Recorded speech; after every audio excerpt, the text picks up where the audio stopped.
Good evening. This is the Walpole Zoning Board of Appeals. Tonight is Wednesday, June 1st. It is 7 p.m.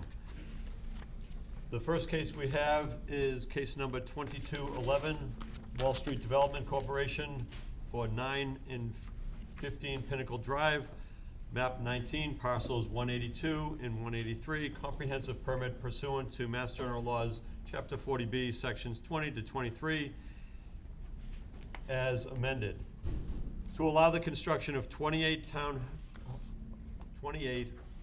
homeowner, non-age restricted condominium townhouses. So at this point,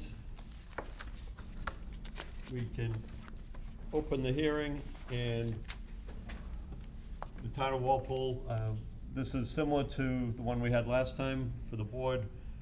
It is, we're under safe harbor for making progress on our affordable housing development plan.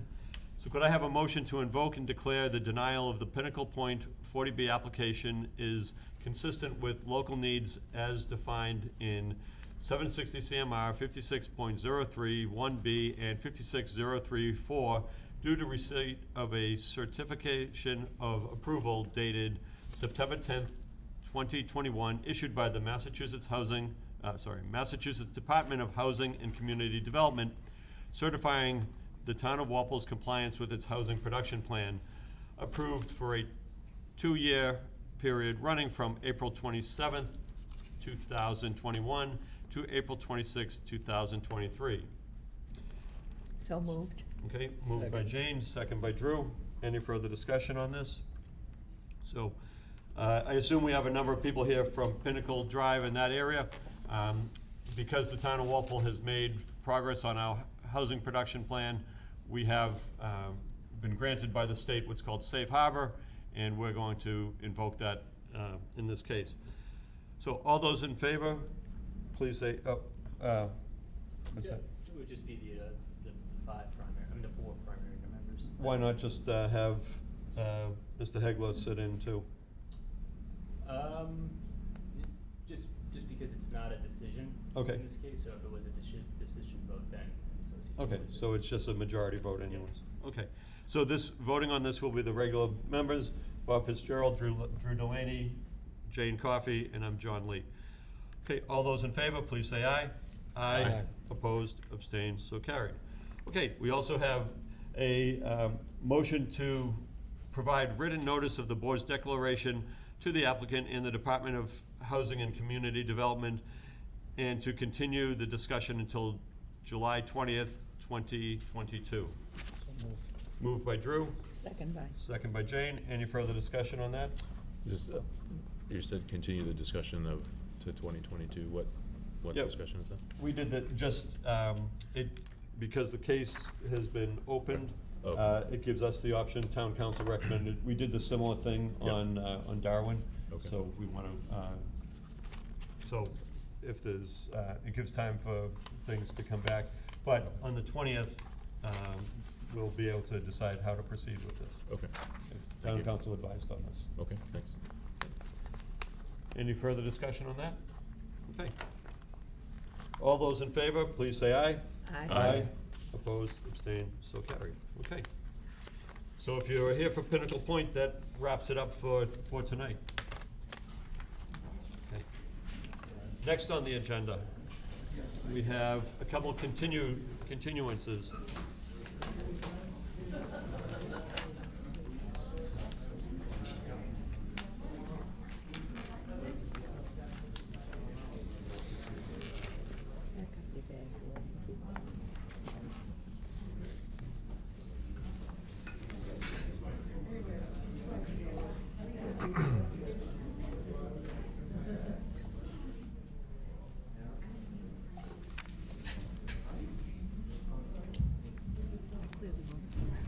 The next case that we're gonna hear tonight, it's going to be continued. This is for 1429 Main Street LLC, case number 22-7, special permit under the zoning bylaws, section 22A, B, 5B13G, to allow the modification of the 2014 Planning Board special permit decision.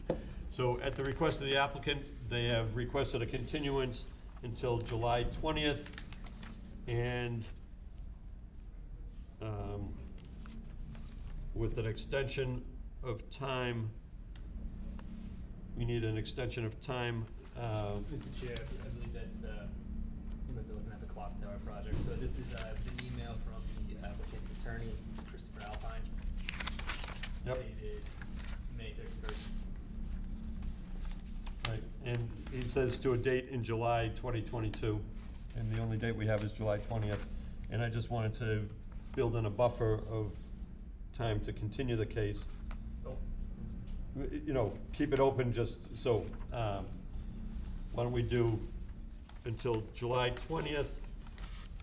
That's when that case is, at the request of the applicant, will be continued to, and an extension of time to September 7th. Okay? So, that is for the Main Street condominium project. Could I have a motion to that effect, continue until July 20th and keep open until August, extension of time until August 7th? September 7th.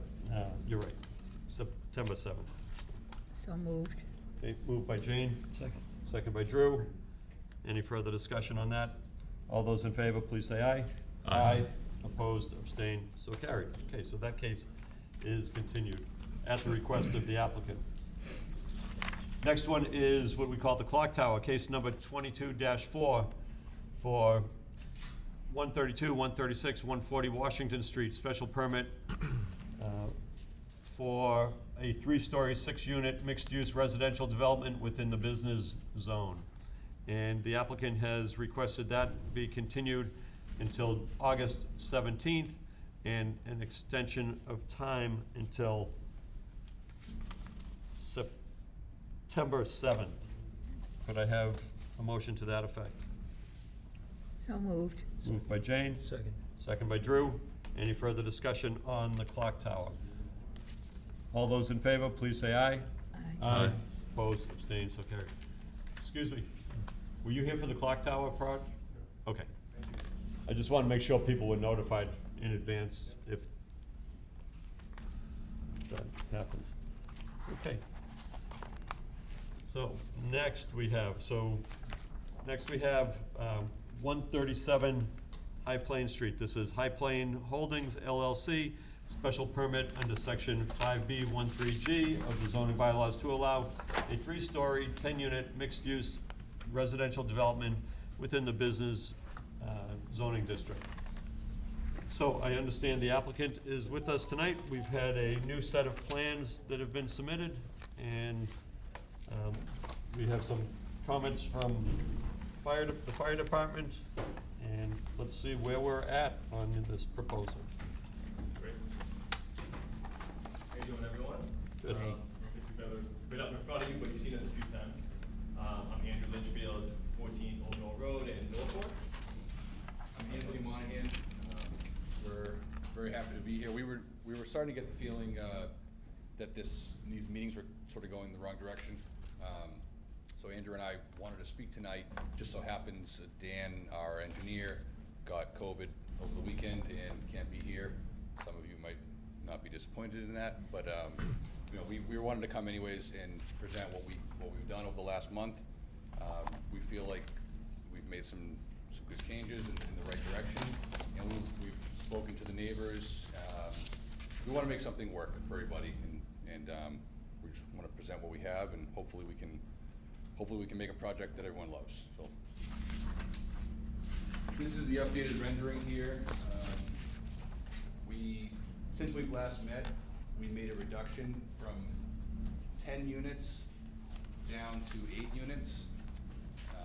The building, we've taken out 5 parking spaces and added more green space, which were 2 of the major concerns of the neighborhood, was the density of the amount of units and the amount of cars. So we've addressed both of those, and we've also taken about over 3,000 square feet out of the building. So it makes the building smaller, a little narrower, a little more space on the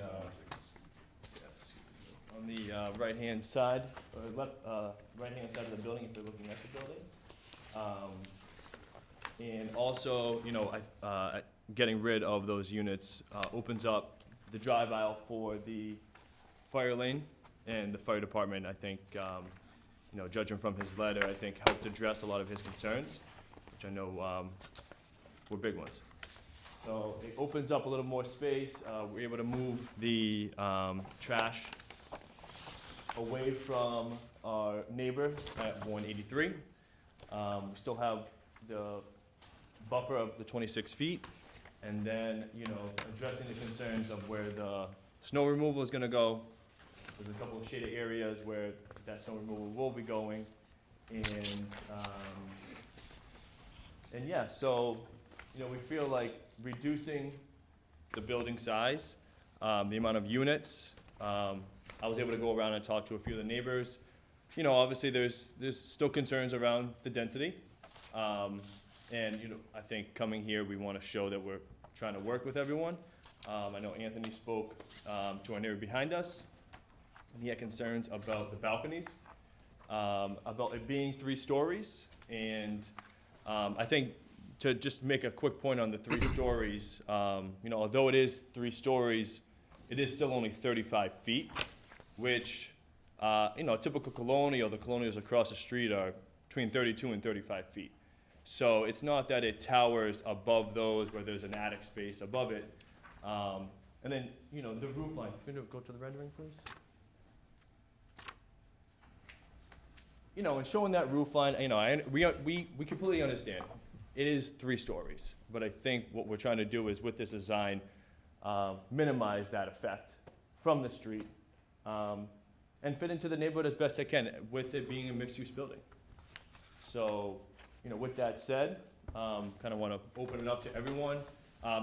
To address the balcony concern, you know, we understand that, you know, the 3rd floor could be looking out onto the other properties.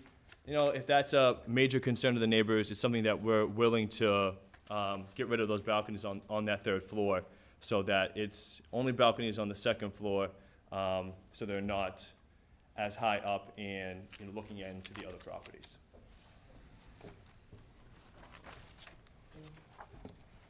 Okay. What's the number of, the original plan had a mixture of, you know, bedrooms and everything.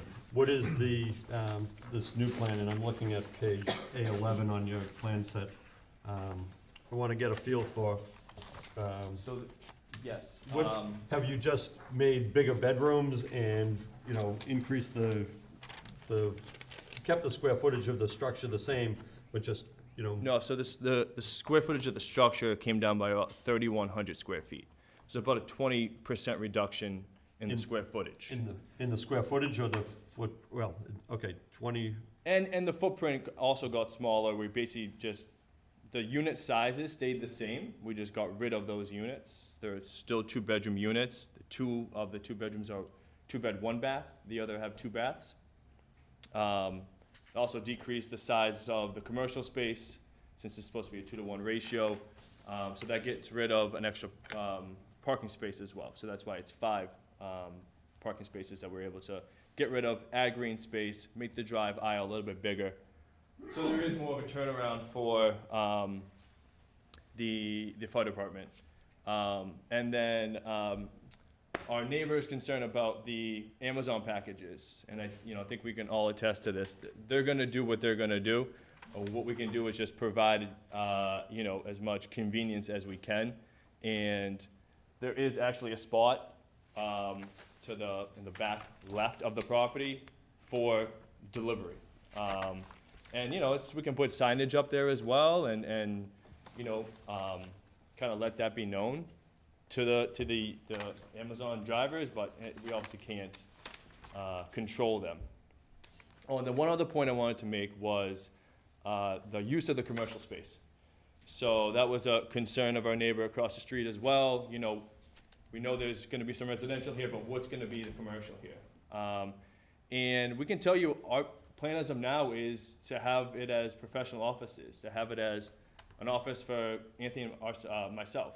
I live right in Norfolk. Anthony lives in Quincy.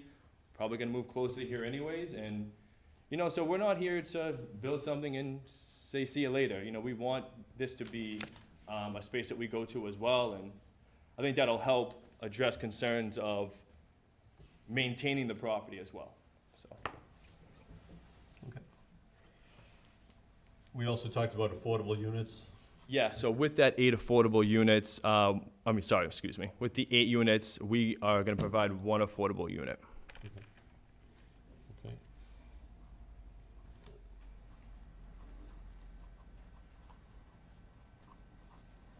Good. Looks like you made some progress. Can you go back to the picture, the rendering?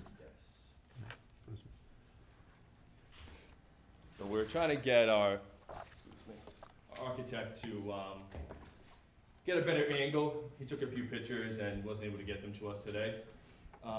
One thing we're actually gonna have him work on is basically that back half of the building. We're really big on aesthetics.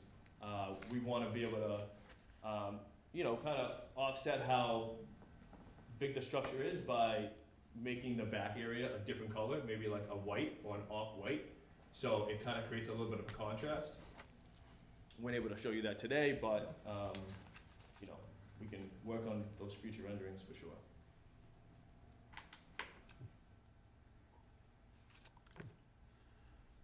Okay, do you have anything else to add before we open it up to the board members and then to the public?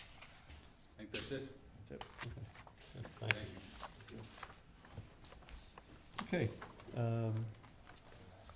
so one of the things, just for the board, I think we should be looking at, yes, it's a reduction, but is, I wanna take a look and see, are these all 2 units? No, what was your original mix?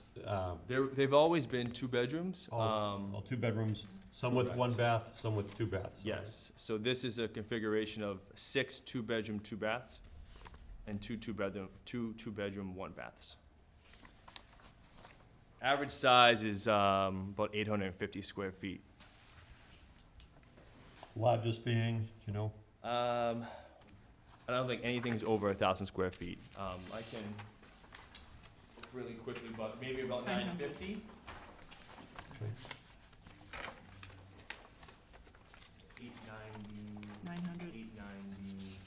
900 is the largest? 900 is the largest, I thought. Okay, 900 And is I the, believe they're mirrored on top of it, so. 900 largest. Correct. Okay, those were my initial questions and comments. Board members, anybody have anything at this time before? So you met with the public, let's see how people are feeling. Does anybody from the public want to comment on this plan that you've seen?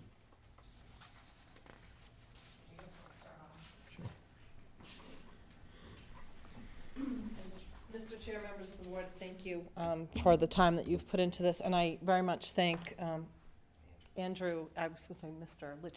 Litchfield, but anyway, I appreciate the time that the applicants, they really, at least outwardly, came out over the weekend and tried to address concerns, and I do appreciate that. Unfortunately, I think we're just at that crossroads, right, where I appreciate the concessions, but as a homeowner and as someone in the neighborhood, it's just not enough for me, and they need to press on, and I really respect both sides of that.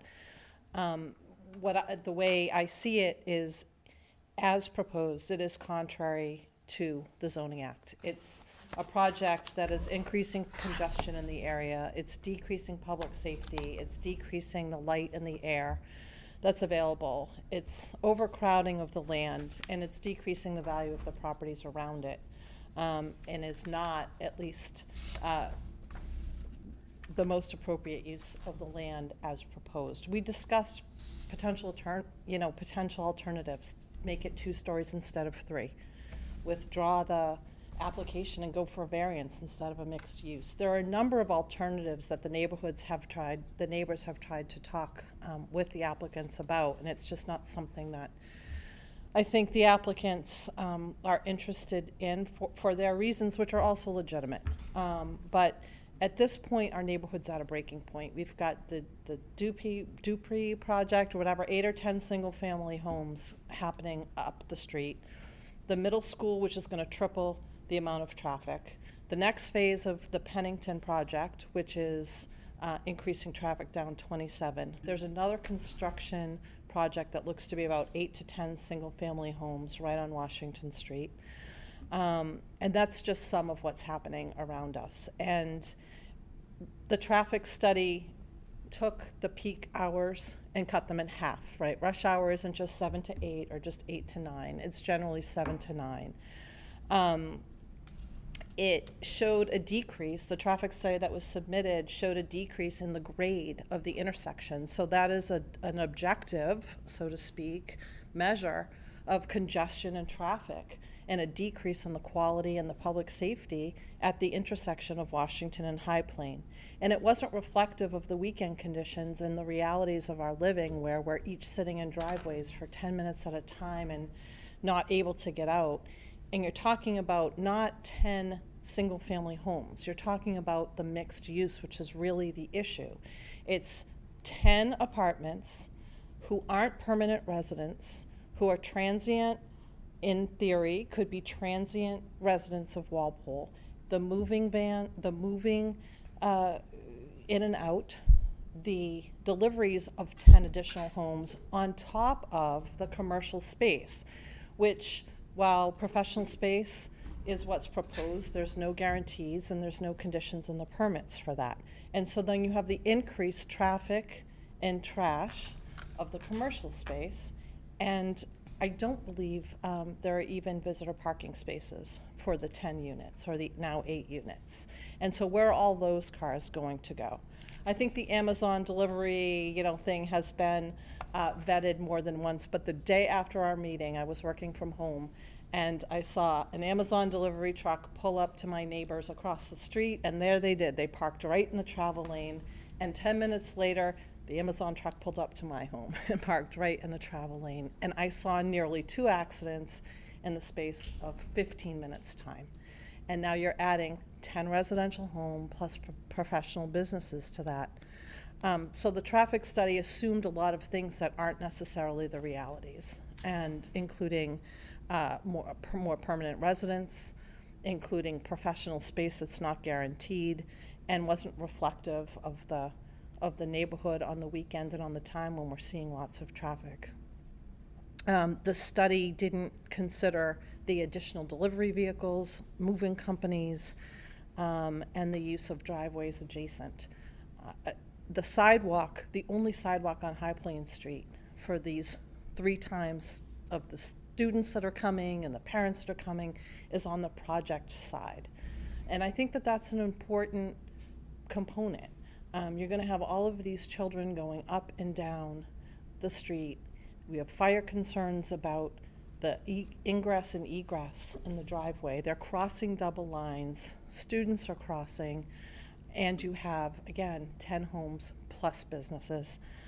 I understand the 3-story argument. That is what it is. You've seen the rendering. Everything else around it is 2 stories. The balconies on the outside are looking down into all of the other neighbors' properties. This isn't like the Avalon properties where it's surrounded by similar buildings. It's a property going into a place that is surrounded by residential homes. I think that all of us here, as I said to Andrew this weekend, would have a more difficult argument if he was proposing something that looked similar to the apartment buildings that are adjacent. I think would be in a different position. But that's not what's being proposed here, and that is not where we are. And so I think as proposed, the project does not comport with the existing neighborhood, either by its use or its aesthetics. There are a number of alternatives that I know my neighbors would support, but those aren't before the board. So we ask, if you're going to vote on this tonight, I ask that you deny the application as proposed, even though I do appreciate all the efforts that the applicant has made. This project would substantially change the appearance and the feel of the neighborhood, and at some point a neighborhood reaches its tipping point, and we're at it. We're at it in our neighborhood. And throughout each hearing, we kept hearing, it's just 10 homes, it's just 10 homes, but it's not. It's 10 apartments in a more transient community, plus a commercial space that's not guaranteed for use. I think the adverse effect of this project outweighs the benefits, both the residents surrounding it and the town, and is an overall detriment, and I ask that you deny it as proposed. Thank you for your time. Thank you. Okay. Anybody else? Okay. Board members, any questions, comments? Oh, oh.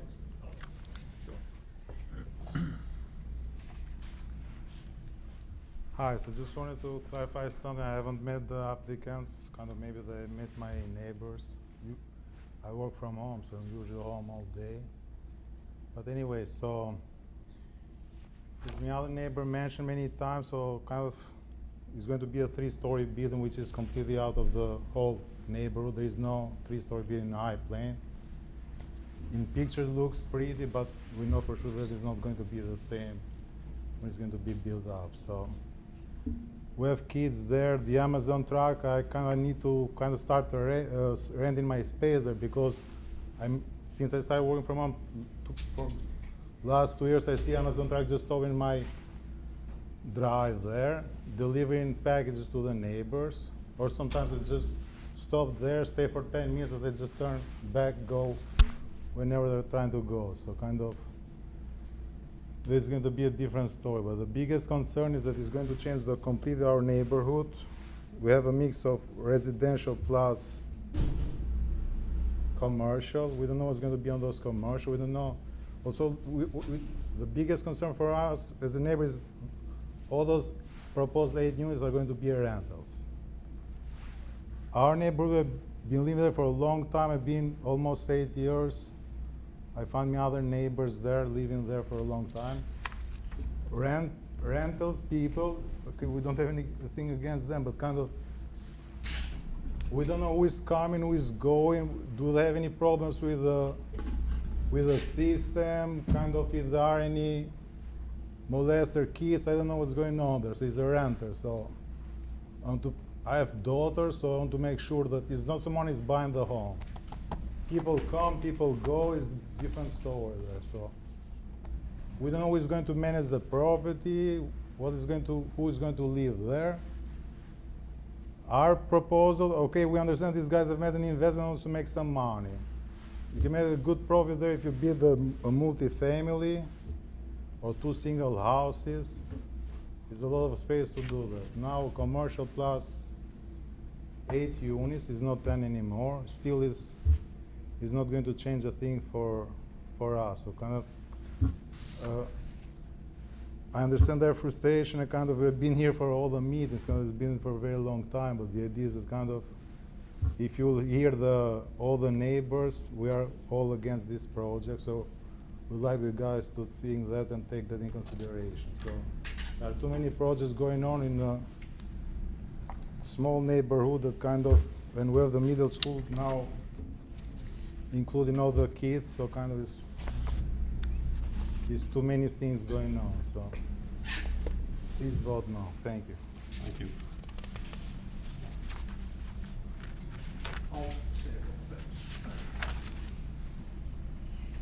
I'm Dan, I live right behind. I had a conversation. I want to thank you both. I think we're making progress after tonight, and I thank you for being humble. That's really important.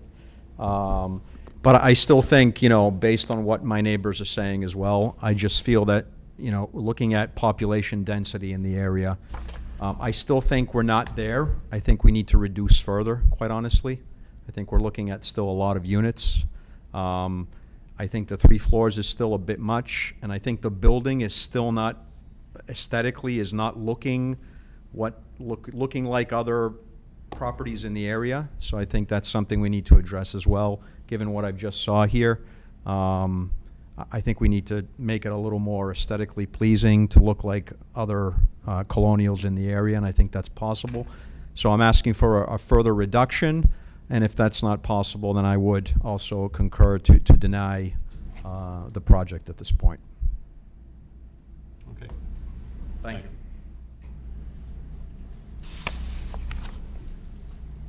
If you would, when you speak, just your name and address when you speak. that's, Oh, I should, okay. do you want, just say, I'm Dan, I live right behind Holland Way. like, share, everybody knows who Dan is? Thanks. 8 Holland Way. Okay. Mr. Chairman and the members of the committee, again, I'd like to thank Andrew also for coming over to my house and You just communicating. Just identify yourself and address Oh. for the record. My name is Kenneth. I live in 183 High Plains Street, which is the house to the right of the proposed building. So I just, again, want to thank Andrew and everybody else for bringing all this discussion to this meeting. And I just want to take the emotions out of it, right? Let's just, everybody's talking about the kids, community, all of this. My issue is regards thinking it from your perspective as a committee. What Andrew's proposing is an 8-unit apartment building in this street. So let's say that you guys all approve this building today. It gets set in stone, it gets built. What is there to stop every other house on that street from doing the exact same thing? That building in that area is 0.7 acres. My friends here sitting all in their chairs, I'm pretty sure their properties are also equally as big or as sizable. What is there to stop them from also saying, I'm going to also build 8 units, apartments, condos, whatever in that street? And again, like, I understand they would also have to go through this review process. They would have to sit right here in this committee and say, this is what I'm proposing, here are the plans, the whole 9 yards. But if you were to accept this today, that would set the precedent so that any of us could come up here and say, well, our neighbors has built an 8-unit apartment next door. Why can't I be accepted to do the exact same thing? And I would cite the exact same traffic sources as provided in like this meeting and the last meeting and do the exact same thing. Like, so I guess from that perspective, what is there to stop all of us from doing the exact same thing that the applicant is doing? And that's just my question to you. And I can answer that question. Of course, yep. Turns out that all your neighbors are zoned in the residential area. Really? This lot that they're on is zoned in the business zone, and Okay. that's why they're here, asking for this. If it was if it was zoned residential, they'd be in a different situation. But at some point, the town voted to zone that whole corner in the business district. People across the street, you can look it up on a map, they're residential. But this property is zoned business, and that's why they have the ability to have a more intense development, and the rest of you don't. Interesting. Okay, thank you. That's just my. Does that answer your question? It does. Yep. Thank you. By the way, the building that the 183 is commercial too. Absolutely. He could do So it. that means you can come to Nor and ask for 8-story, for a 3-story building. Well, It's not a plan. It would have to be half of what he's proposing because my land is half of his. Yep. So, but the fact is that your parcel, from the corner to the water, where the water tanks used to be, the water department property, Yes. which is their property, well, the apartments, their property and your property, it's zoned business. To be honest, it was sort of a interesting eye-opener to me because I didn't know that. I always figured the corner, just the apartments were, but at some point the town voted that, and it wasn't, and I assure you, it wasn't recent, it was, I don't know when long time ago, Right. that was created. I mean, this is just really interesting to me. So in theory, I could knock down my house and build a 3-unit dispensary if You could I was build, in town. you are zoned business, so Yes. you could, do a business development on your property. Oh, perfect. Thank you. Get permission before you knock down your house, though. Yeah.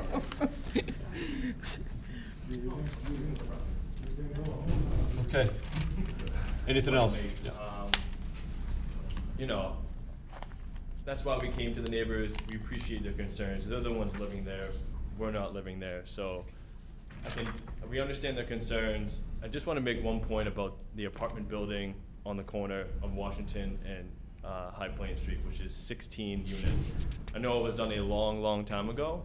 And I don't think that building is aesthetically pleasing to the neighborhood. So, I think that this is more conducive to the neighborhood and judging on them having an acre, us having 0.7 acres, it is a major reduction in the amount of units that they have there. Fortunately, they didn't have to do commercial, and that's why they are 2 stories, so.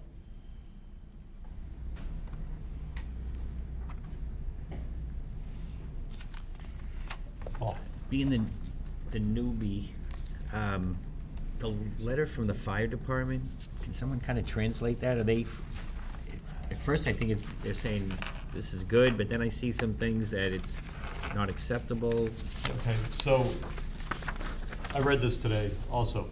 The update comments are in bold, and basically it's the original letter Yeah. with only the updated, So just In- those 3 lines, those, yeah, okay, 2 1/4 lines. yeah, I see Um, it. And that's where the fire department is. I think that the fire department raised a lot of concerns, but it seems as if, in the letter, I'll just read it for the record because it's so short. The fire department has met with the applicant's architect and discussed the Walpole Fire Department's concerns. The updated site plans uploaded on May 24th provide Walpole Fire Department with improved access and egress. Okay. Patrick tried to reach Paul Barry, the deputy chief, to find out, okay, it's improved, but Mr. Barry wasn't available Okay. today. So, But I get it now. okay, so the bold is just the updated Yep. part.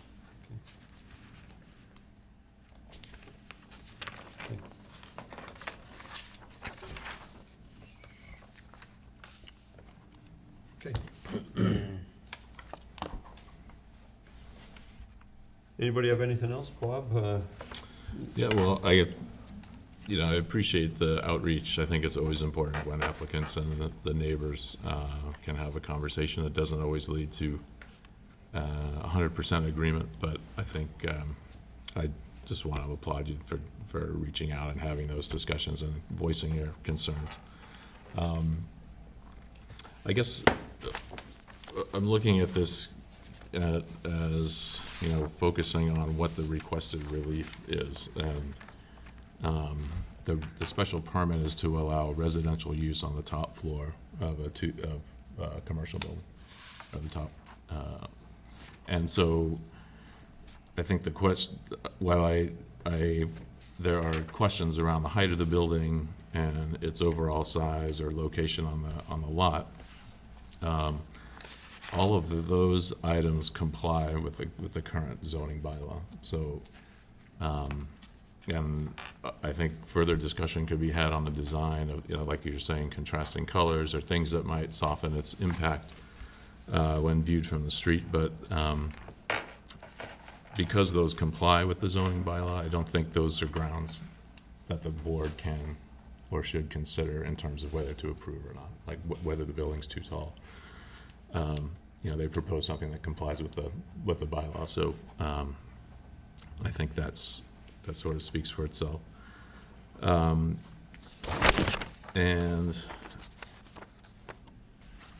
I think so. Then I think what it comes down to is the question is whether the application meets the standards of issuance of a special permit under the bylaw, and those standards are set out, as you know, in section 2B. And I think what it comes down to are sort of two or three factors that sort of come into play. One is whether the vehicular and pedestrian traffic is of a type and quantity to adversely affect the immediate neighborhood, whether it has a number of residents, in this case, that would adversely affect the immediate neighborhood, and whether it would affect the character of the immediate neighborhood. Again, focusing on the fact that the relief is for residential use on the top of the building, not relief with respect to height or other aspects of the project. So in thinking through that issue and having reviewed the traffic study, in my view, it is the traffic study seemed to be done competently. I know that there's questions around what the peak hour should be for this type of analysis. But it's standard practice to focus, to take the data throughout the day and find that hour of time in which the maximum number of trips is taken, and that's considered the peak. Whether that, methodology is, satisfactory is, maybe another question, but it's something certainly that the board isn't really gonna pass judgment on, I don't think. I think the limit, we can discuss perhaps some limitations on whether that should be right-hand turn only upon exiting. But to me, the discussion around whether we're setting a precedent one way or the other, I think a project that contributes, a relatively small number of traffic trips during a peak hour, to deny on that basis, I think sort of begs the question, can you develop anything anywhere in Walpole and not have an adverse, any additional traffic trip will, of course, add to the existing traffic. But, I don't know, to my mind, the relative impacts and contribution to the traffic is pretty relatively small in this case. So, the character of the neighborhood is another question, I think, that we've kicked around. It is a residential neighborhood. It is oddly zoned in the sense that it's in a business district, even though it's surrounded by residential. So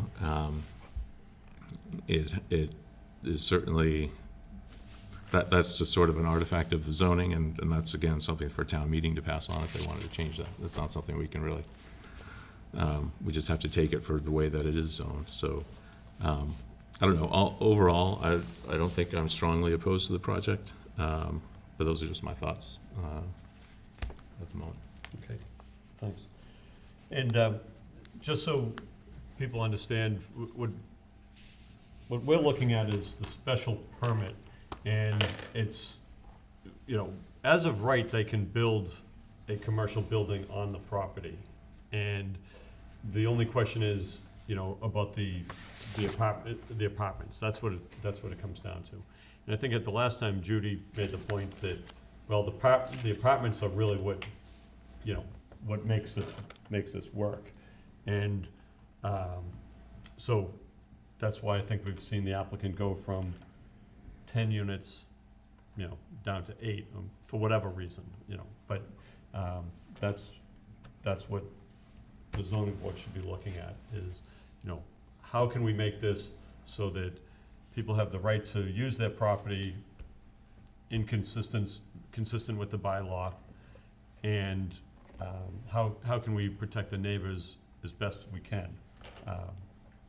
And what Bob just read was right out of the zoning bylaws, and I always go back to that and say, okay, is that what we're dealing with? And the biggest one would be, so as to not adversely affect the immediate neighborhood. And, well, any building is going to adversely affect a neighborhood if you're used to having something there, but we have to look at that. So, anybody have anything else? Judy? I know we had other board comments from Board of Health. Everyone else seemed to be okay with this, Board of Health, and That was, yeah, we covered that. covered that before? Before. Okay. Could you pop the screen back up again, please?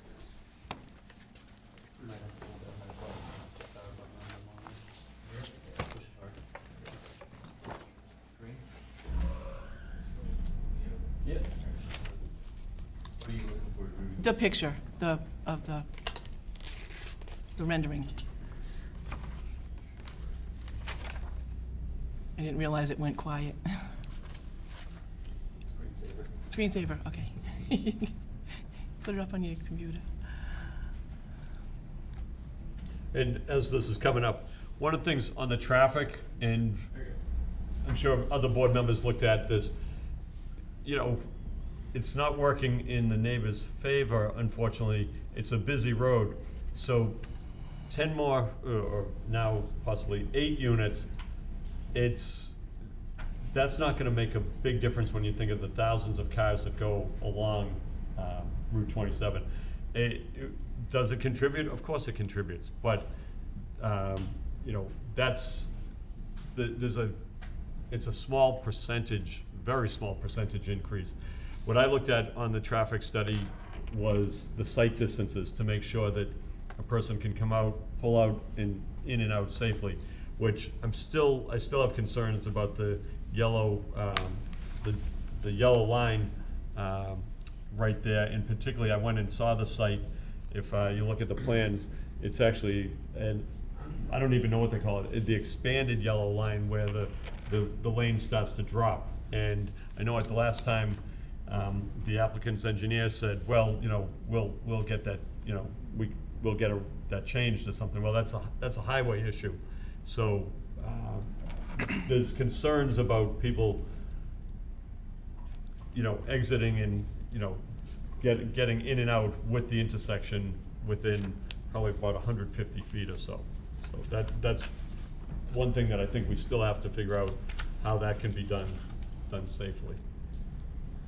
So, Okay, go ahead. screensaver's up. I really think you did a nice job cutting back. 20%'s a lot, and I understand that, you know, that's a financial decision these gentlemen had to make. I am concerned with the balconies on the third floor, so if they could be eliminated, that would be something I would consider. Also, the affordable unit, there's different levels of affordability, and I just wasn't sure which level you were considering, if we could maybe think about that. I don't know if we're gonna take a vote tonight, but there's different levels that one level, a lower level of affordability would be helpful, if you get what I mean, okay? Because there's 80%, there's 60%, there's, you know what I'm saying? Okay, so we need to talk about that. The section of the bylaws that states the office professional use, I think we might want to condition that. I think I have it right, it's 5B4 K and L, like doctor's offices and professional space, and that's it for this space. Down the line, you know, I think it sticks with the property, so if you were to, 15 years, decide to get out of the business, you don't want the next owner to come in and start thinking they're gonna drastically change that. Did you talk with the neighbors at all about doing any kind of fencing down both sides and across the back? Yes, we did. I know that I spoke with Dan about repairing the fence in the back of the yard. I believe there's Nothing soft about it, but I did say that we would put up a new fence. I think it's just an older one, been there for a while. we're actually able to, with the new driveway, Create more of a buffer. create more of a buffer here. We're talking to Ken about arborvitae's, a new fence and arborvitae's. Yep, Kinda okay. help with that as well. Okay, all righty. And as far as the, flip back to the screensaver again, if you will. As far as the look, or the colonial look, I am interested to see what your architect or whatever can come up with to, as you say, soften the look of it. Because right now, I see a lot of harsh white, like a lot of lines, and there's a lot going on. So the homes have shutters and window boxes, not that I want window boxes, but just something that would do that, with elimination of the balconies and maybe a little softening up of your trim. And like downtown, the apartments that are different colors, people looked at them and go, some love it, and some think it looks silly. I think it's an attribute to not have one big red brick building. So I mean, I think architecturally and design-wise, I think just take another peek at that. And I guess I have to say something about prospective tenants. I've been a landlord for 40 years, and any landlord always looks for the best possible tenants coming into their properties. You know, background checks and references and credit checks, and to say that the people here that may come and live here are transient, that's not always the case. A lot of times it's people that already live here, it's people that move here and then buy a house here and they stay here. So every tenant is not a person that comes in and jumps, hops, skips, and jumps down the street to something else. People that rent, usually, they rent for a reason, because they don't want to own a home and have to take care of something. But I guess I have to stick up for the landlord-tenant relationship, because it's not always a negative. We do look for, good people to come in and live in our properties. So I think these gentlemen would probably do the same. So that's all. Thank you. Okay. Mr. Chairman? Yes. To kind of piggyback what Judy said, I'd like to hear from the neighbors. I mean, the fact is, there's a 16-unit apartment complex right next to this. Is there a lot of problems with those people? Yes. And what kind of problems do you? They nod their heads, but nobody has.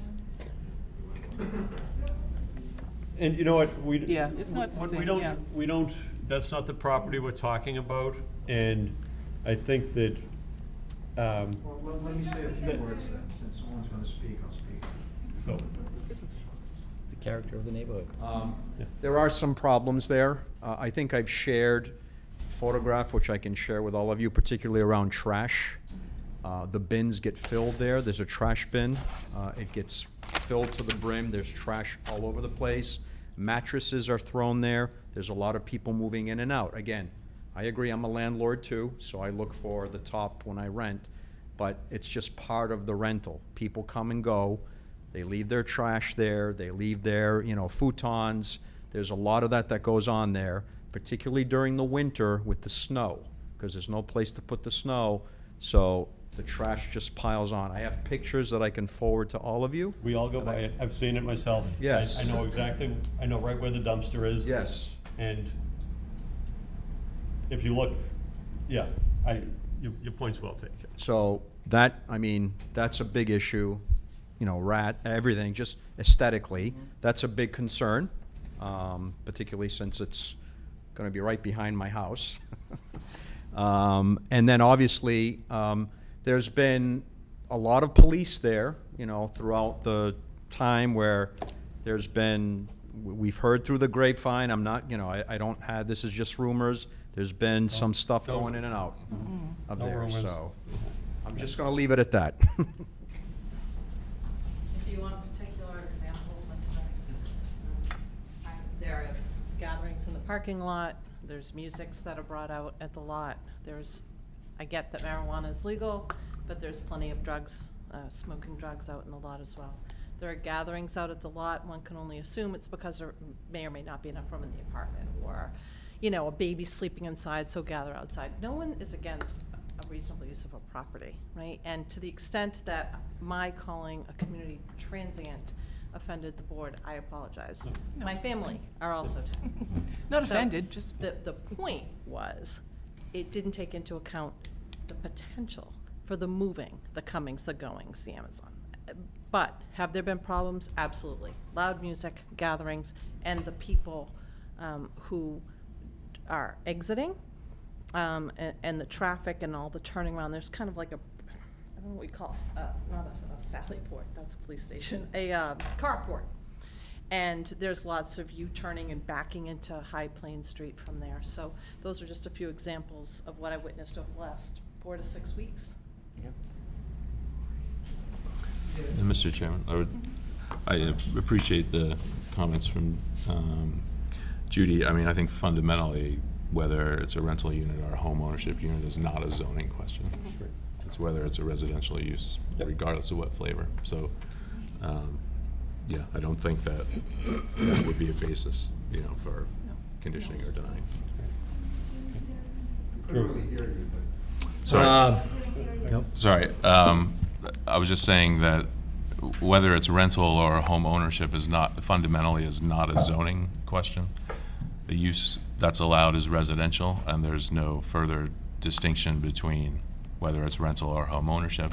And I think further, if there were a condition that required home ownership only, that I think that would run afoul of federal law about, discriminating against lower income folks who, the Fair Housing Act and all that stuff. I'm not an expert on that, but you're essentially saying that folks who can't afford to buy but could rent are being prohibited from obtaining housing. And I don't think, anyway, fundamentally, I don't think the board can make that type of a condition. So I want to thank the Just to clarify something, because you're coming against my word. When I say rent, I'm not discriminating people to rent, but there are going to be 8 different tenants that are going to rent. Now, if you want examples, there is a blonde lady who lives to this. You know what? apartment. We really are not gonna talk about specifics unless it involves this property. No, we're talking about the property located at, 173. Okay, we're not talking about what's going on at adjacent properties, because it doesn't relate to what we're talking about here. Raise the question, we're trying to respond to the question. Okay. But kind of don't blame don't make us we are discriminants, because it's not.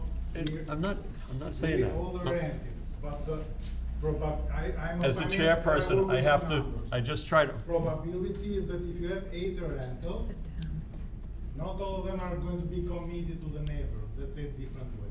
Even as a neighbors, some of us might not be good guys, but we're just talking numbers here.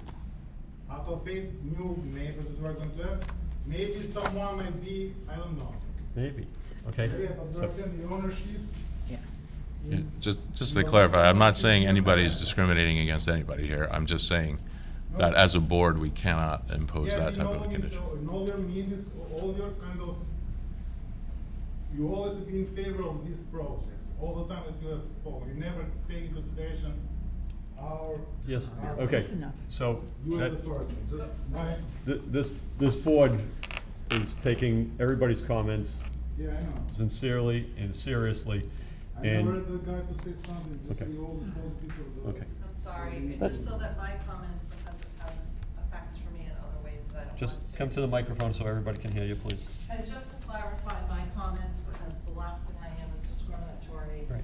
My comments about the residents, because residential is not an allowed use, it went to 2B1C of the code, which was, shall not have a number of residents, employees, customers, or visitors so as to adversely affect the immediate neighborhood.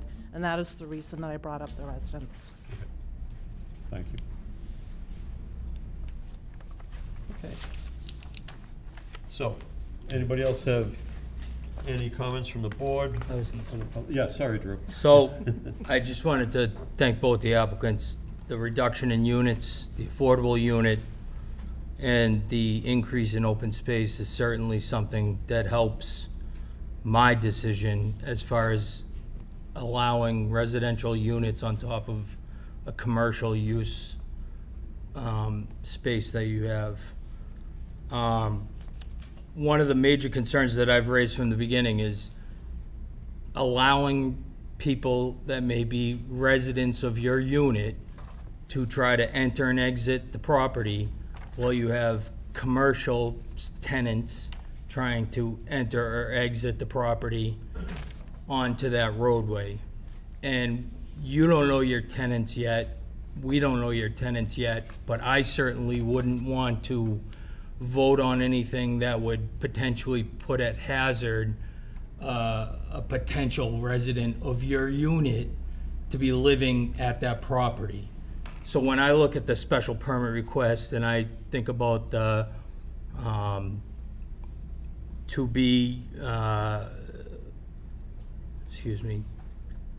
B, vehicular and pedestrian traffic, I get concerned over what sort of, I understand the property, you've devoted a lot of time to try to modify and make it more fitting to what the neighborhood would like, but I guess my major concern is the local infrastructure and putting that, your proposed development into that area, and now living with the concern of people entering and exiting from a residential standpoint, because I understand you have the right to put the commercial unit in there. But my major concern is children that will be attending the local schools, parents that are entering and exiting. It's all two bedrooms, so there's certainly a potential there for children or whatever.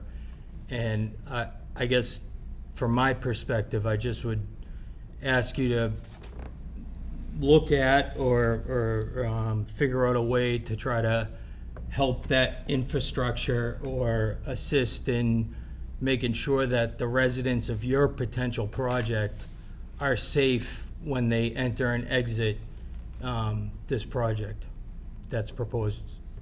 So I appreciate that. Of course. Just to speak on that, you know, the traffic study is the traffic study. I think, you know, having this right turn only, yeah, the traffic consultant said that it didn't harm or hurt. You know, it's something that we're totally for if the neighborhood is for that. You know, I have 3 kids of my own. The last thing that I would want is to put any children in danger. And I hope everyone can understand that. You know, I have three children that if that was the case, we wouldn't be building what we're trying to build here.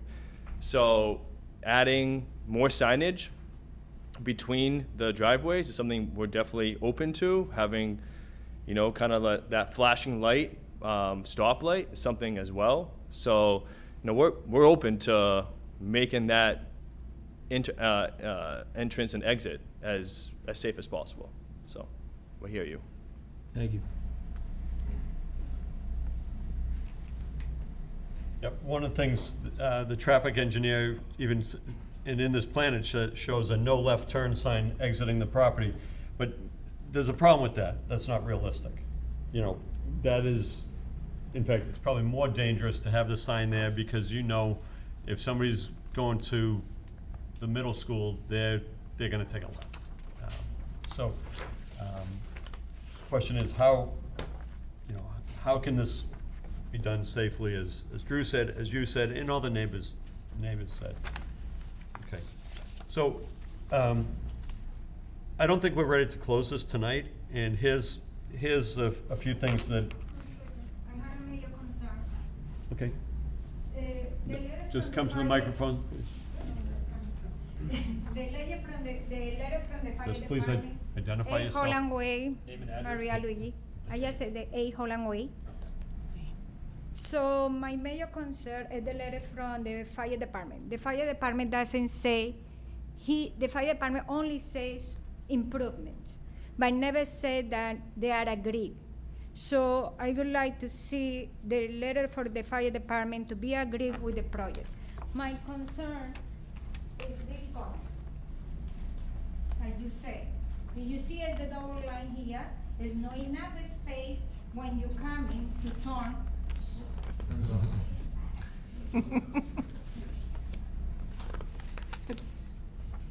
Picture that wants to run away. When you come in a double lane, the traffic is backed up when you're going to take a left where I live. So all this way, the traffic is here. People are coming here to cross. And the traffic is coming in the other way to go to Big Y. So people don't look because there's not enough space to, if you're going to do a left turn, there's not enough space to get it in the line, in the lane. So people usually what they do is just crossing in the middle, you wait. So it's a major concern. That happened in the building next to, at the corner, that happened often. So people have to break in the office. And also, all this sidewalk is just for the middle schoolers. So middle schoolers are coming, crossing like a little crazy group of kids just crossing and walking here. If the person is not paying attention in this way, it's going to be a major car accident, plus one of the kids can be really hurt. So I agree with you, it's a major concern, all this area. This area, the traffic is not what they say, and the last meeting, I think Robert wasn't here. I know the computer is beautiful, the computer give you a lot of information, but reality is not that what the computer give you in one day. That is considered also beautiful, but it's biased in any studies. So when you look at different studies in medicine or whatever, you have to look really deep. That is what I know. So that's my professional. So you cannot look just what the computer is telling you, because the reality of life is not that. One thing is when it's winter, one thing is when it's summer, another thing is when all the seniors coming back driving like now, the traffic is unbelievable. The seniors coming back, driving the whole Walpole like crazy, so the traffic is different in summer, winter, spring. You have to be the reality. You have to look at least 3 days, take the average and go.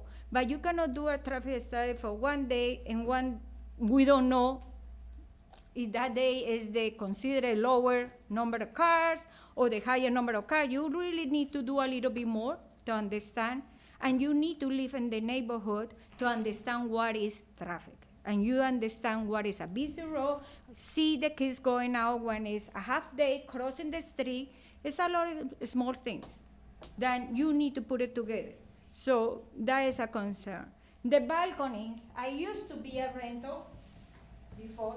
Yeah, I used to have balconies. And I know the fire department had also concern. They used to say, don't cook in the barbecues in this area. But when you want a hamburger in summer, you take the small pot of cook, you put it there with the thing and the flame. Who is going to figure out you put inside? So it's a lot of concern when it's a balconies. Balconies are beautiful, but it's concern. It's a lot of smoking outside. You can put a big sign, no smoking, but renters smoke anyway outside in the balcony. They can throw away anything to the backyard, our neighbor, my backyard, the buildings catch on fire. The buildings in these countries are no, especially in this area, no are fireproof. They are wood, so catch on fire in 1 second. Anything can happen, and all these balconies is a concern. If you analyze with the fire department what is the reality, there are rental and a person who lives, you will cook a barbecue. You can say no, but people will do it, because that is the reality. The law is here and people go in different direction. So this is a concern. Balconies. Why? Smoking, throw away, a lot of leaves there, fire, home burn, people die, and what happened? Welcome. Balconies were there. So it's a lot of things that building is good. I really appreciate it. Was wonderful what you guys did. Hey. Finally, you Talk to pick the up the phone. phone and call the neighbors. That is wonderful. That is really be part of the community. Really, we appreciate. But we need to adjust a little bit more to be able to have something that everybody is agree, everybody is happy, and everybody is welcome, the new residents of Walpole. So we want to welcome those people. So we don't want another headache. We want to welcome the people. So that is what I said. Thank you. Thank you. Anybody else? Okay. So I think there's a few things that at least I have, and other board members, after I give my list, these are things that I'd like to see addressed if we continue. There was talking about fence, and you weren't clear on what you were talking about for fence around the property.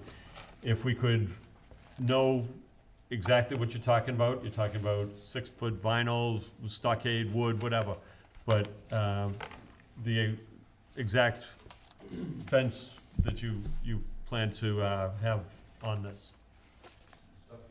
Well, we're not gonna resolve it. I wanted. We're gonna match exactly what they have. Okay, but there's 3 sides to the property, so let's just have you identify, this is what we're looking, this is what we're proposing. We have it in writing so that everybody's clear on what we're looking at for fence, and you can work with the neighbors to find out what they're looking at.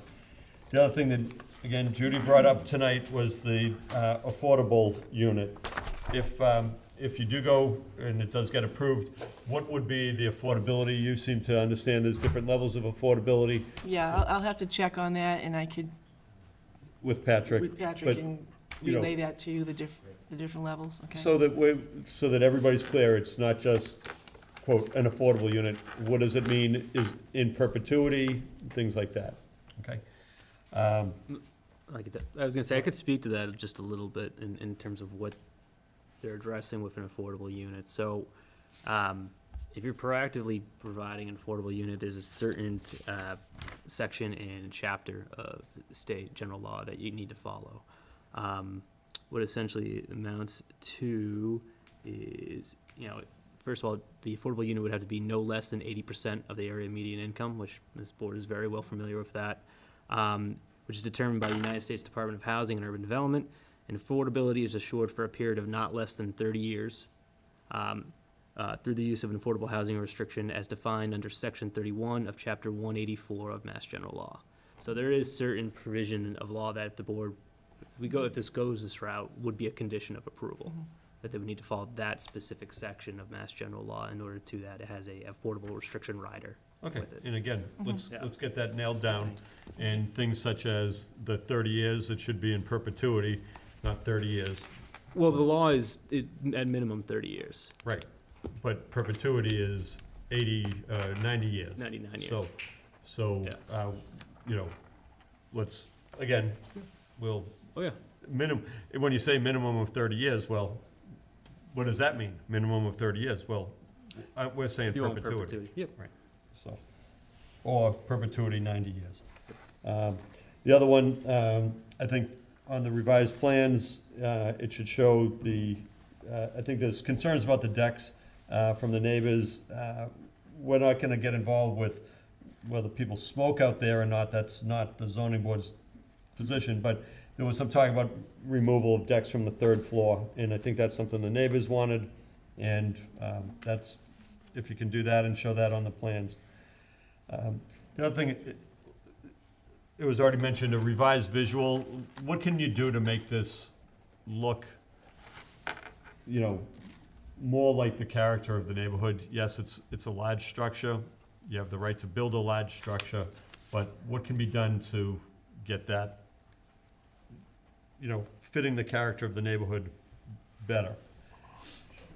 I still have concerns about the access out to High Plains Street, and, I don't know, Drew, is that a hang-up? You said you're really concerned about, I think the infrastructure doesn't support 8 units in commercial unit entering and exiting one property in that immediate area. Now, whether that's a consideration of the town or modification of the project, I don't know. But I think that's something that you could take a look at with your engineer or architect or whomever. But I certainly think that the potential for having children and families moving into your units should be a concern, or, consideration of your development, and making sure that we're providing a safe and accessible way for pedestrians and vehicular traffic to enter and exit your project. Just to be clear on that, Drew, is it the commercial in our building that's concerning to the residential in our building, traffic for that, or is it? I think that my personal interpretation of the traffic study was based off of the middle school study that was done during COVID. It was based off of Summer Street, and I believe it was based off of Doobie Street. He took 3 other traffic studies and compiled a zone that didn't reflect properly this development in this current day, entering and exiting your property into what is a turning lane of a state roadway. And whether it's sidewalks, whether it's flashing lights, whether it's new painted highways. I don't know what your suggestions is. I'm not gonna develop your project for you, but I think that would certainly resolve a lot of concerns I have about approving residential units in that area above a commercial unit. Okay. So, that's my point, access out to High Plains Street, what can be done to make that safe? The other thing is, if approved, we'd have to be looking at some kind of police details as a condition during construction. That's probably standard condition. And the last point that I had was, for the commercial property, tenants limited to, office use. So that if we put that in the, if approved, and it's in the special permit, what does, office use only, meaning you're not gonna have a restaurant, you're not gonna have a retail store. Of course, in the future, if somebody wants to come back and get it modified, that's a future case. But you already said that your vision right now is office use, is that correct? And is that something that you'd be comfortable with, just in a condition? I think we would, yes, this is the plan anyways. As of right now, we both pay rent for our own businesses. So the goal would be to move our businesses into this building and maybe have one other light type business in there with us, so. Okay, so, I'm looking to, again, for the neighbors, so that it's not, it's not a convenience store or something like that, so. But we could, with a special permit, we can limit that, okay. Okay, so those were the points I had. Do you want to add some points Yeah, for I mean, them to look at? that was the section I said, I think it's 5B4 K and L, which said, professional office or agency, bank, which probably wouldn't happen, financial institution, doctor, dentist, optician, lawyer, architect, I mean, you can read the section, a studio for an artist, something like that. I mean, that's in that those two sections of the bylaw. The other thing I would want to consider is, I know they had issues, and I know it's a much larger project, but the moving vans, for the moving vans that were coming in and out of downtown and block, I think if it comes to be that in the conditions, moving vans are on property when moving residents in and out. I think that's, especially that stretch of road, okay?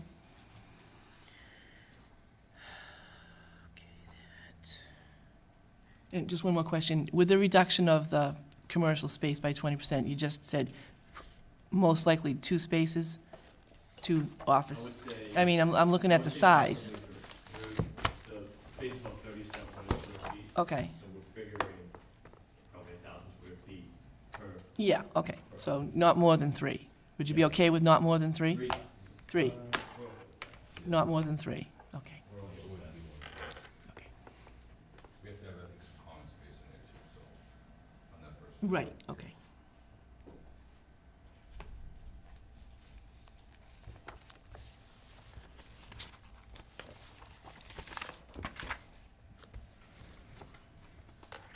Can I ask a quick question? Sure, come to the microphone, please. Yeah, 184 High Plain Street, so.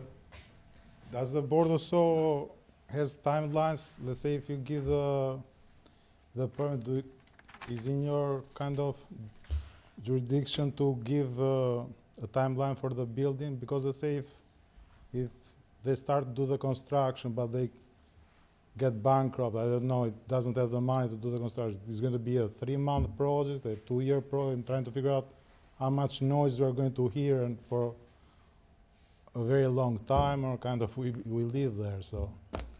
Yeah, normally, there's no timeline. Bob, do you want any idea on that? Well, I mean, they can propose a timeline, but I think under the building, once they're issued the building permit, you have to start construction within 6 months, but there's no outside. As long as you start and you continue to completion, there's no outside deadline, so to speak, that they would have to be complete. By law, can be a construction site for 10 years, let's say, in theory. No. So I know Oh, it restrictions. wouldn't be economic. So, could, yeah. If they were really slow, I guess, but, we've never had an issue with that, Sometimes they get phased, but, that's not something the zoning board looks at. Okay, but kind of from the noise perspective, let's say, because I work from home.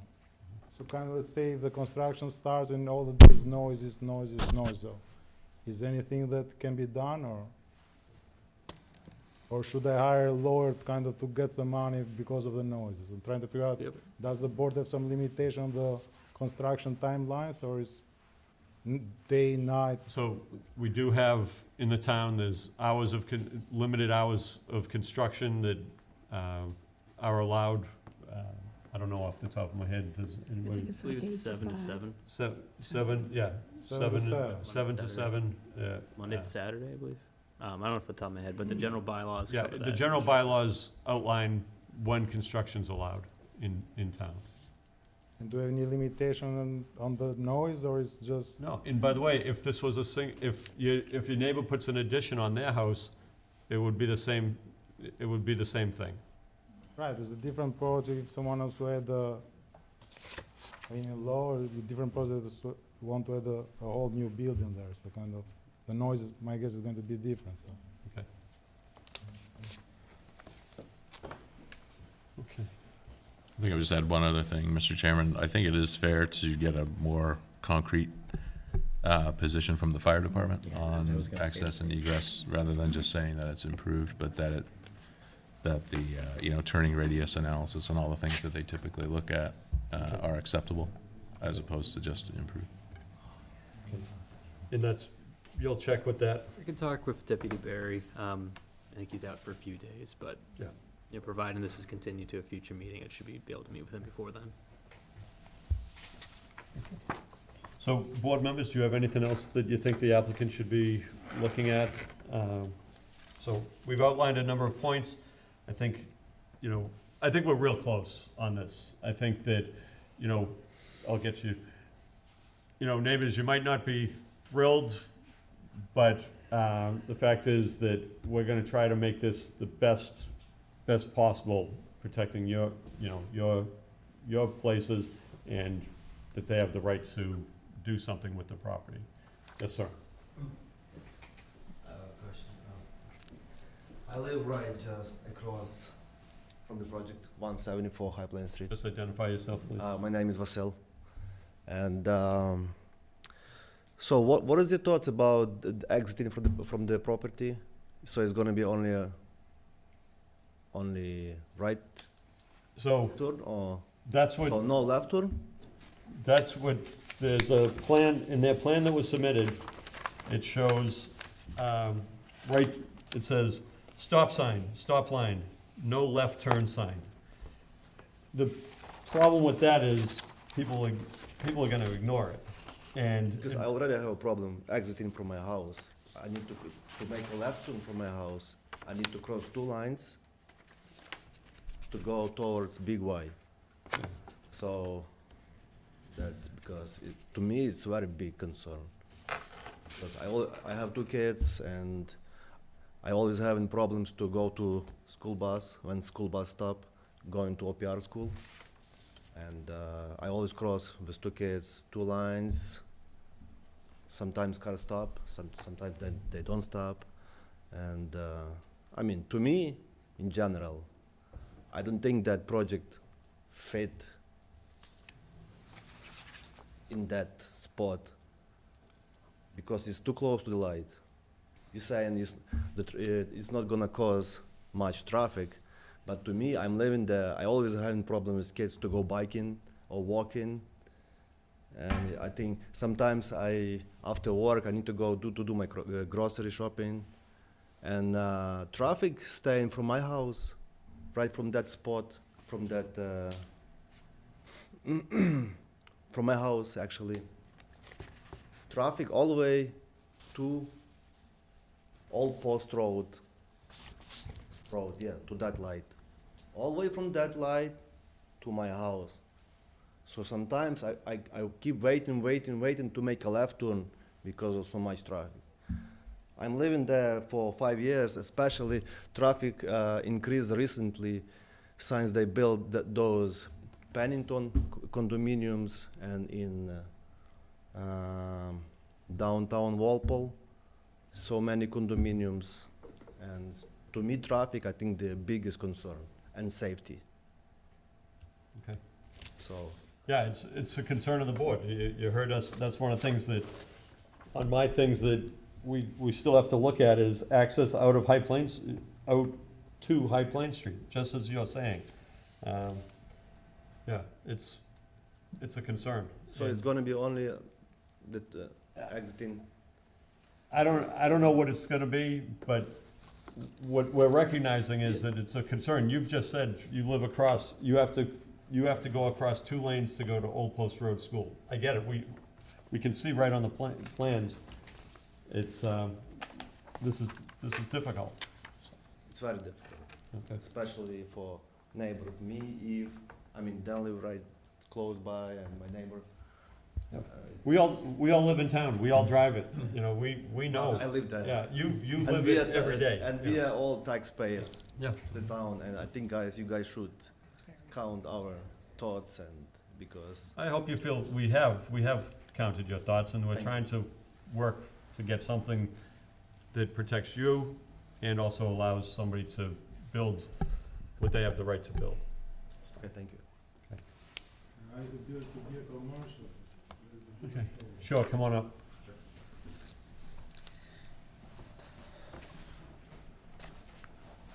Hey, everybody. My name's Ken, 183 High Plains Street. So I had a quick question, I guess, to Andrew and to the rest of the staff here. So across the street from this new development is the only fire hydrant in this entire street. I believe it is on Eve's house. I forget your number. I think it's 182. 180.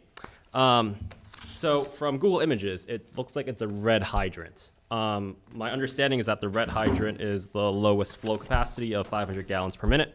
Is there any way we can upgrade that hydrant to maybe an orange or green and have the plans contingent on that? Is there any fire code that says, hey, given this many people in this density, considering, you know, there's a 16-unit apartment right next to it, and then we'd be adding 8 units with, you know, 12, with 8 times 2, 16 people adding to the fire hazard there. Is there any way, or is there a code, I don't know the laws, that says, given this many people, if X is greater than this many people, we should upgrade the fire hydrant? I don't know. I just wanted to make sure if this has been considered. I'm sure Andrew has considered this, so I was just wondering if you had any thoughts about this. Thanks for bringing it up, Ken. I have not, but obviously it's something we can look into. Perfect. I'll talk to our engineer. And again, the fire department is who we rely on for something like that. And one of the things in the letter from the fire department, the deputy chief said, the applicant should confirm the distance between the proposed fire department control and the nearest hydrant. So they have, as far as I can see, the deputy chief is aware of hydrants in the area, so, okay. Julia McPhee, 22 Highland Street. You mentioned the hydrant. I just want to mention that the water pressure in that neighborhood is terrible. The pressure is very low. So I'm concerned that it would be worse. Is there a way to find out if the pressure would be worse than it already is? Now, my understanding is that it's the highest point in Walpole, so we're the last to get water. No, you're the first to get water, but you don't have the best pressure. I grew up in the neighborhood, so Okay. I know. Because So- that's not what I've been told over the years, because I've been trying to like fix the problem. I've been told that it's because we're the last. That's not And true. the town engineer could Yeah, address that if we yeah. want. I would think the town engineer could address Because we're that. so close to the water tank. Yeah. Right. Yeah, I don't know the answers, but I think the town engineering Yeah, department both could, questions could be brought up with the town engineer. That's they could address like water capacity and pressure and stuff like that. So I think, so we can get that. Patrick, will yeah. you I'll talk to Carl. just get, is there water capacity to serve a building of this size? Yep. And provide adequate water pressure for a fire? Because I mean, it's not adequate in my neighborhood, but I'm told that it just meets the line, so nothing can be done about it. And my concern is that it would be worse. if I was to ever sell my house and someone wanted to turn on the water, they'd be like, you know, no way, you know.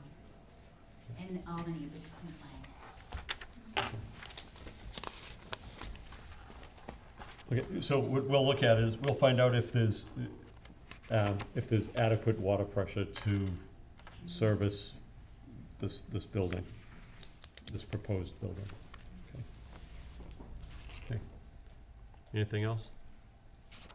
Okay, so I think we've got some do-outs, but at least I feel that you've made progress. See what we can do. I'm not saying that it's by any means a done deal. I think this, traffic's a big concern, I can tell from some of the board members. So let's, if you can move on some of these items, I think we're moving in the right direction. I think all the items are very reasonable. I think that we're gonna take a very close look at the entrance and exit and see what we can do there. I know that, you know, that's the biggest part, you know. The other concerns of the fencing and that kind of stuff, we'll be able to take care of those and bring them to the next board meeting. Okay. Okay. Final, everybody good? So let's, we'll continue this. Patrick, what's our upcoming schedule look like? So our next meeting is June 15th, and then after that is July 20th. The meeting of the 15th, we currently have 5 public hearings scheduled, but, you know, depending on your opinion, it could possibly still. No, but, that's way too late. Can we go to July 20th and with all your information coming back, and we'll do the stuff on our end from the fire department and also the engineering department. Want to continue to the 20th? Okay. Okay, so, what's that? Do we need an extension beyond the 20th? Are we Yeah. Yes. Yes, okay.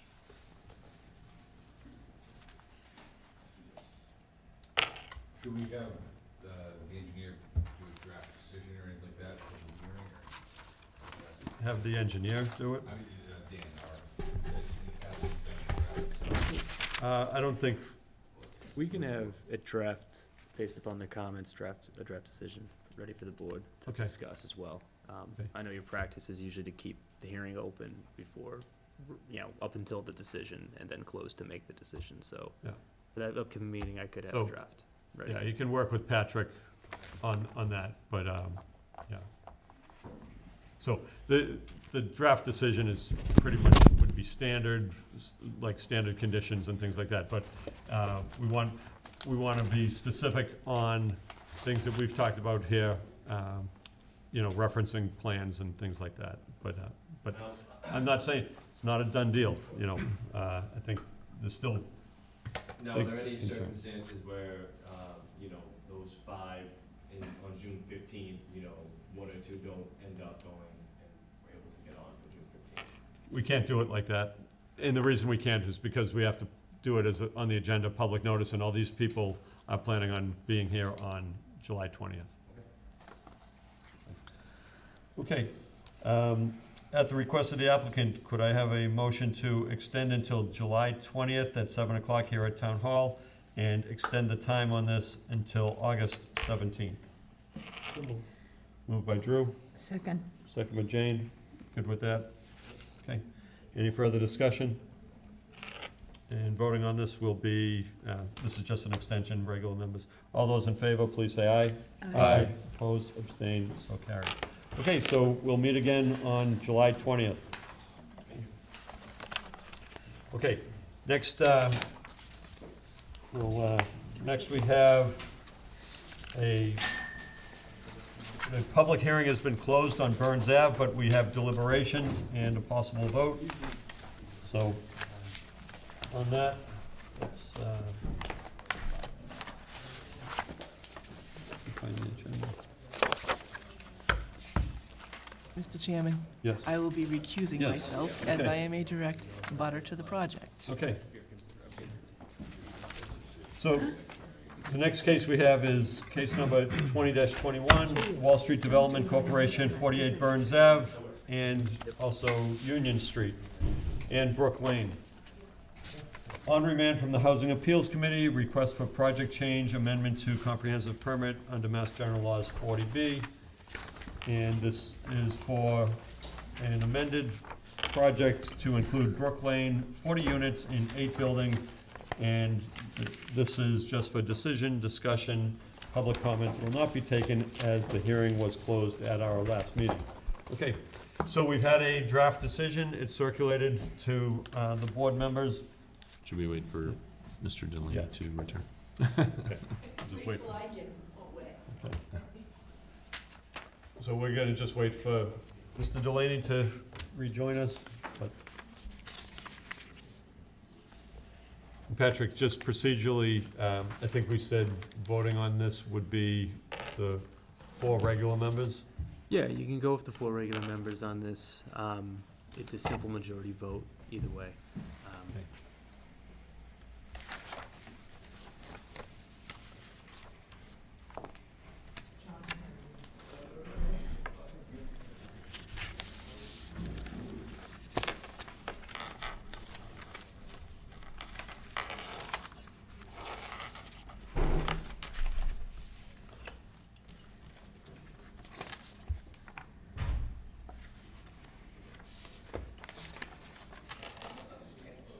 Yeah.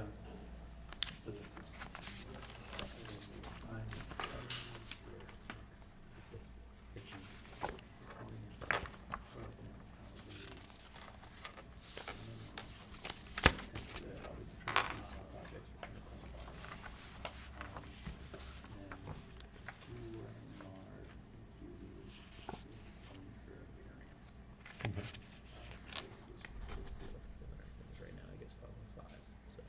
Okay, yeah, I don't wanna overdo it. It's not fair to the town, board members, or anybody.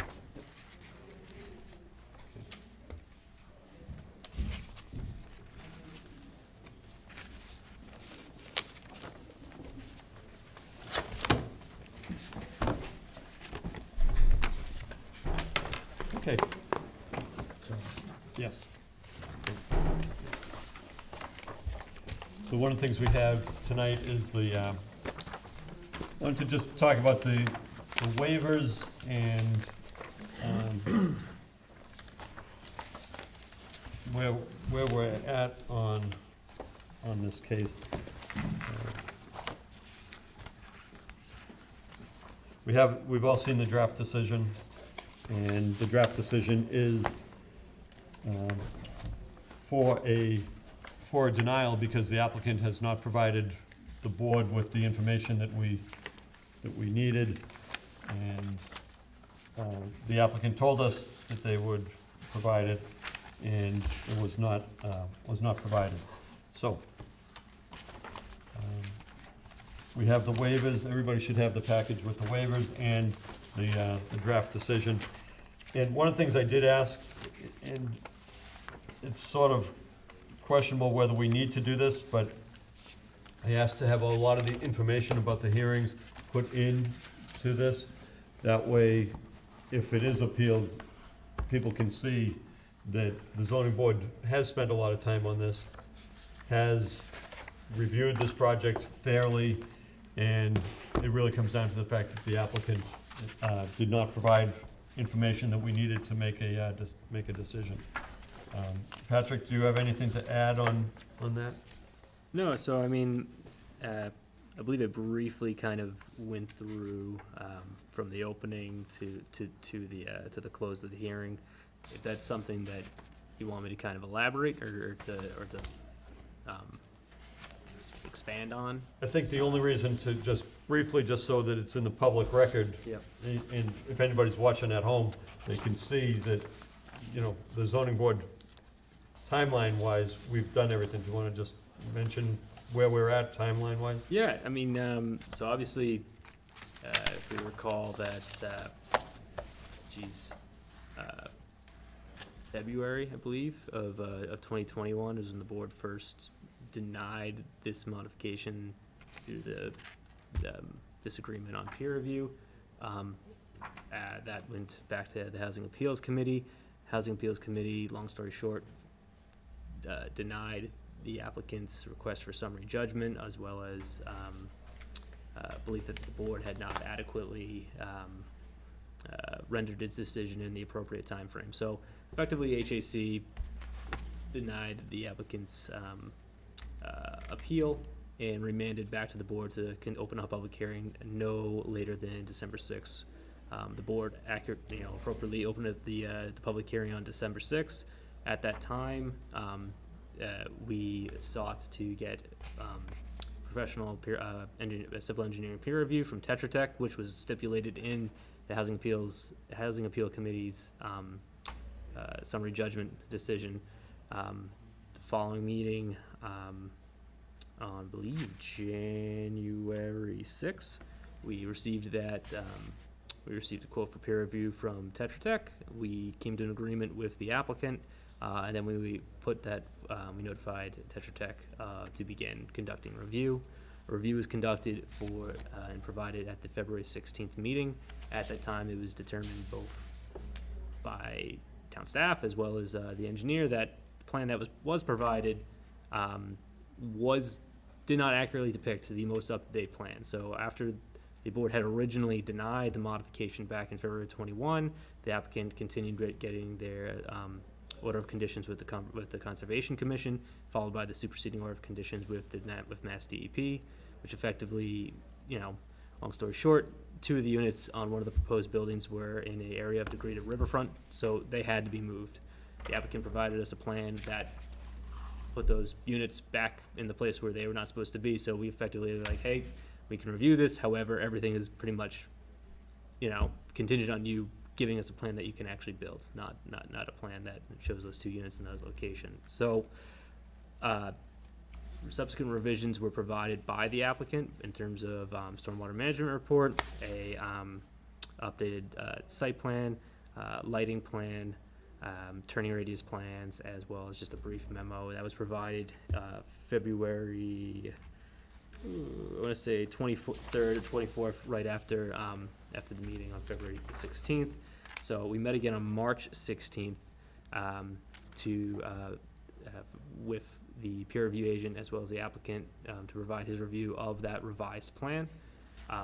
That revision, those comments were from town staff as well as our peer review agent on the revised plan.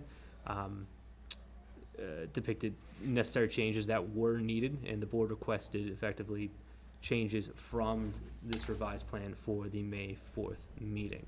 I believe there was also a request for updated architectural renderings, as the renderings that were provided really were not accurate with what was being proposed, as the width of the buildings had increased. So we were dealing with renderings that were effectively for the 32 unit project. We didn't have up-to-date renderings that showed for the 38 unit project. So we continued to May 4th. On the lead up to that meeting, we did not receive any notification. We received no new plans, no new letters or anything to indicate that additional material would be forthcoming.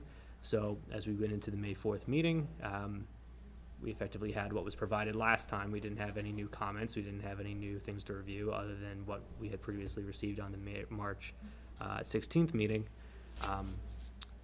At that time, the applicant had requested a continuance during the meeting, and this is something that, John, you may be able to explain a little bit well, is effectively we received kind of a notice from the applicant that he wished to continue. However, we had a deadline to close public hearing on March 18th. So we had a request to continue with May 18th. So we had to request to continue on May 4th to May 18th, but we still did not have anything new to review. I believe it was under town council's guidance at that time that in that situation that the board found itself in, with the regulatory timeline kind of running out, as well as a lack of clarity and information from the applicant, that it was best just to close the hearing and render a verdict based upon the information that was provided. And so what I provided is essentially when a draft decision that is in the form of denial. I also provided draft conditions as need be, and there's the waivers as well. All of which, obviously the draft decision, if the board sees fit, that can be endorsed as is. Also, it can be, it's depending on your discussion tonight, however you want to go about discussing, that just this project overall and the information that we do have. Is this something that you see fit for conditional approval or denial based upon the fact of a lack of information provided in an adequate timeframe? I think that gives a good summary, and from my perspective, we were under a deadline of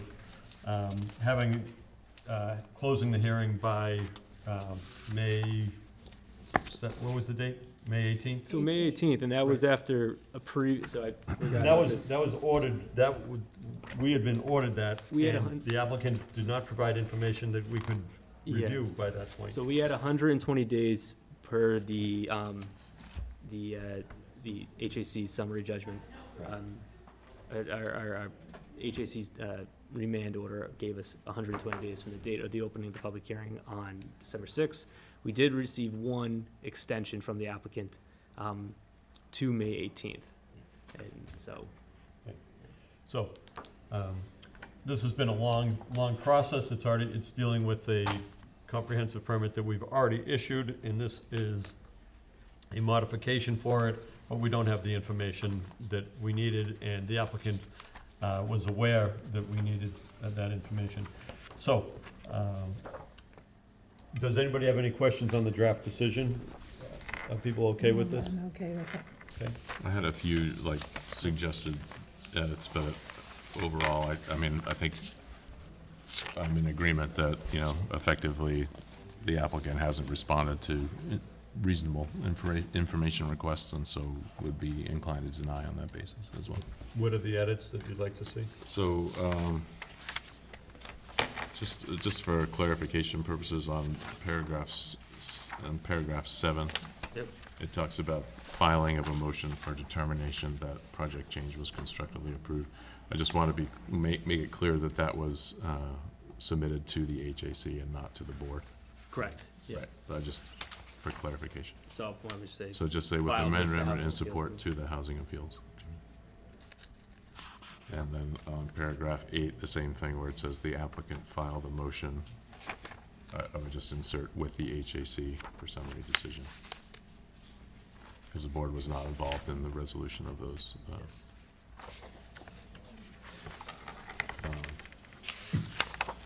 And then on paragraph 16, which is the jurisdictional findings, the third line down starts, according to the PEL, the board finds that the applicant has, and I think we should strike the words, the board finds that, because the board doesn't make those determinations, those are made by That's how, the housing, yeah. DHCD. So we're bound by what they find, so if they say it's eligible, it's eligible. So just remove those lines. So remove, Just the remove, board the finds board that. finds that,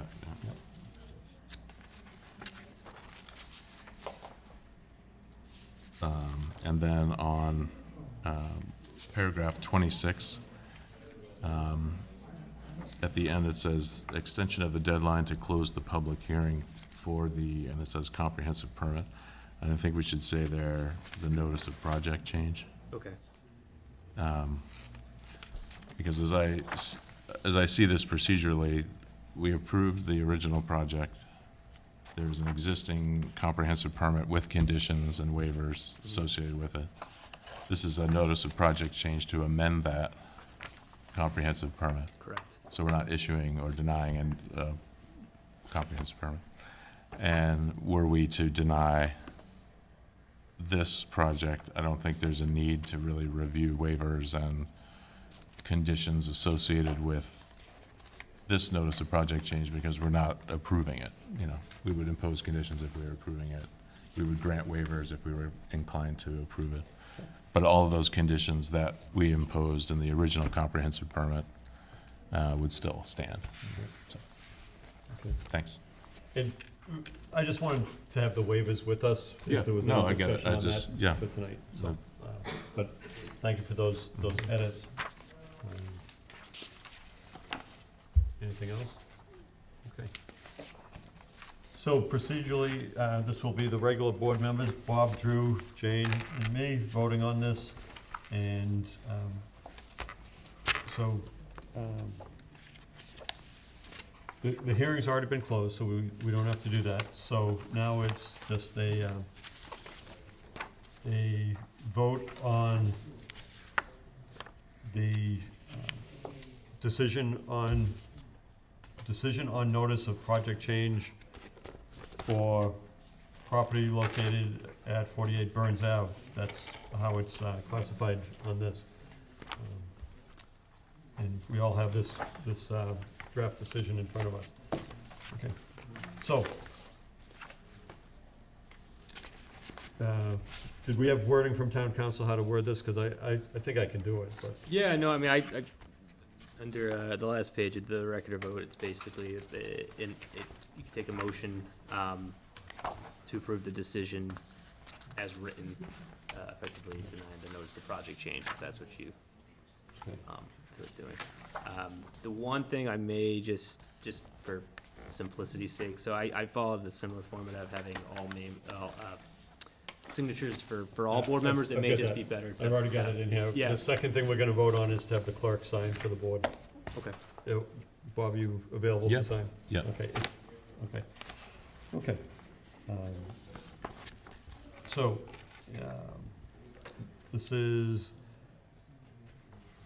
could we have a motion to deny the notice of project change as shown in the draft decision?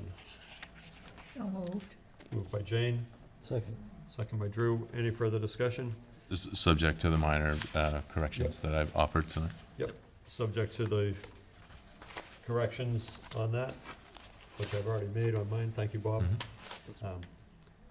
And on this, it is a denial vote.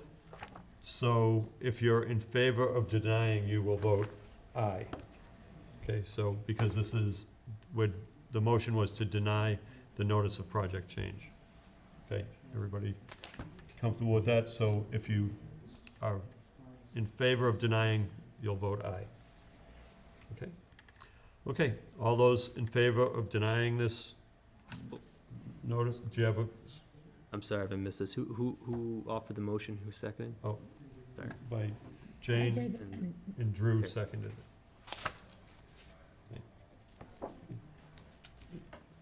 Any further discussion? Okay. All those in favor of denying, please say aye. Aye.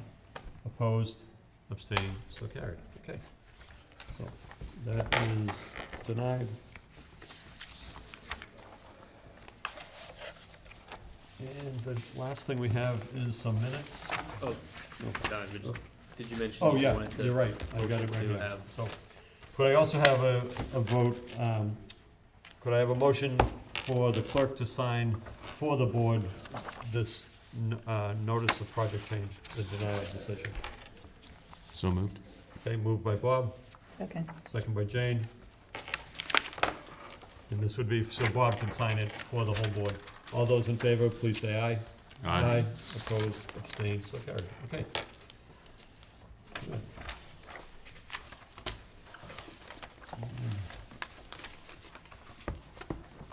So many papers.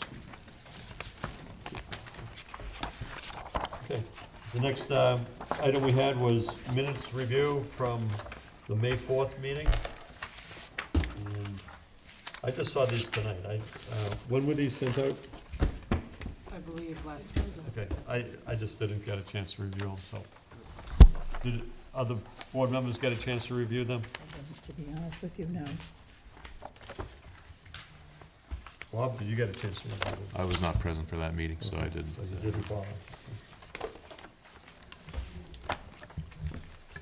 Okay, I'd like to table it and bring that up next time after we all have a chance to review it. That's only right. Judy, did you have a chance to review it?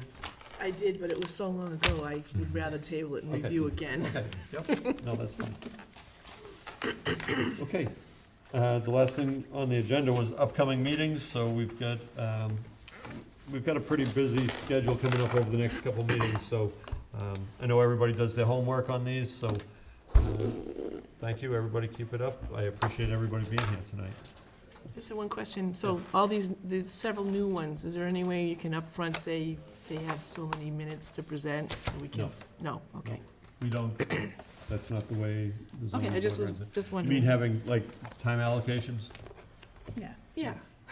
No, okay, just We've wondering. never done that, and, It's what, we have 5. yeah, So between 7 and midnight, we'll get done, I guess, okay. no. I can always bring coffee. So, one of the things you've seen how we run meetings, because no good decisions are made after 10 o'clock at night. Exactly. So we try to, and we'll continue a hearing if we Right, have to, yeah. just because of that. Everybody here has worked a full day and comes in here for this. Don't look at that clock. That's off. The battery. Actually, I don't think it's moved. That's the way all these meetings feel. Exactly. Someone remove the batteries. Why is it Motion always to 8:45? Okay. We have a motion to adjourn, second on that? Second. Second by Jane. So, all those in favor, please say aye. Aye. Opposed, abstained, so carried. Good night, everybody. Good night. I looked at that clock 10 times going, Jesus.